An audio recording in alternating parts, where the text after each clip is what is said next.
ओम नमो भगवते वासुदेवाय। ओम नमो भगवते वासुदेवाय। श्रीमद् भगवत गीता के पहले अध्याय का 46वां श्लोक आपके लिए। श्लोक है, यदि मां प्रतीकारं शस्त्रं शस्त्रपाणयः धृतराष्ट्रारणे हन्युः तन्मे क्षेमतरं भवेत्। अर्जुन इसमें कहते हैं, हे प्रभु, हे भगवान, यदि मुझ शस्त्र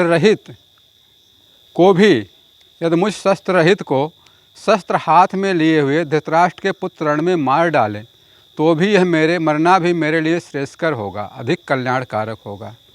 दोस्तों, यह तो अर्जुन के श्लोक का अर्थ हो गया। अब इसकी व्याख्या देखिए कितनी अच्छी है। व्याख्या कहती है, वैसे क्षत्रिय का धर्म होता था उस समय तत्कालीन नियमों के अनुसार। ऐसी प्रथा थी कि निहत्थे तथा विमुख शत्रु पर आक्रमण नहीं किया जाता था। जो निहत्था हो गया हो या मैदान छोड़ के भाग रहा हो, उस पर आक्रमण नहीं किया जाता था, या घायल हुआ हो उस पर भी आक्रमण नहीं किया जाता था। किंतु अर्जुन ने यह निश्चय किया है कि भले ही शत्रु इन विषम परिस्थितियों में भी, यानी कि अगर अर्जुन शस्त्र रहित है, शस्त्र रख देता है, तब भी उस पर आक्रमण करते हैं, फिर भी अर्जुन उनका प्रतिकार नहीं करेगा। दोस्तों, लोग प्राणों की आहुति दे देते हैं कि भोले भाले मासूम बच्चे रहें, कुल हमारा सलामत रहे। यदि एक जान देने से, आत्म बलिदान करने से किसी के समाज, कुल, परिवार की सुरक्षा हो जाती है, रक्षा हो जाती है, तो वो करने के लिए लोग तैयार रहते हैं, और भले ही मेरी हत्या कर दें। अर्जुन भी यही सोच रहा है कि भले ही मेरी हत्या कर देंगे पर हमारा कुल तो बचा रहेगा, और जो लोग हमारे स्वजन हैं, हमारे बंधु हैं, उन लोगों को तो कुछ नहीं होगा, वो सब बचे रहेंगे। एक बात और, अर्जुन की सोच का एक कारण उसकी दयालुता है। अर्जुन दयालुता है, दया है उसके अंदर, करुणा है, प्रेम है। वो किसी की हत्या नहीं करना चाहते, किसी को मारना नहीं चाहते।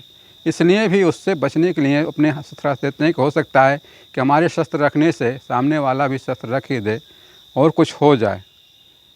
दोस्तों, आधुनिक समाज में भी आपने देखा होगा कि लोग आत्म बलिदान देते हैं, शहीद होते हैं, देश के लिए, समाज के लिए, परिवार के लिए, कुल के लिए, अपने कुल के लिए, परिवार के लिए प्राणों की आहुति दे देते हैं, और इतिहास में उनका नाम सदा के लिए अमर हो जाता है।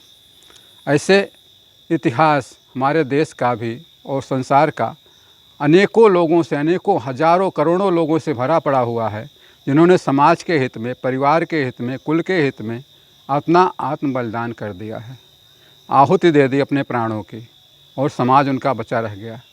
दोस्तों, अगर देखना चाहें तो हमारे जो स्वतंत्रता संग्राम सेनानी हैं, इन्होंने देश हित में तो अपने प्राण दिए हैं, अपनी आहुति दी है, शहीद हुए हैं स्वतंत्रता संग्राम सेनानी। तो यही चीज़ें अर्जुन के दिमाग में भी आज भी घूम रही हैं। तत्कालीन समाज में था, उसी से प्रेरणा लेकर, उसी से सोच करके हम आज जो भी कर रहे हैं हमारे समाज के लिए, वो लोग कर रहे हैं। ये तो हो गया दोस्तों 46वें श्लोक का व्याख्या एवं अर्थ। अब इसके आगे हम कल फिर आपसे मिलेंगे। तब तक के लिए जय श्री कृष्णा, जय श्री कृष्णा।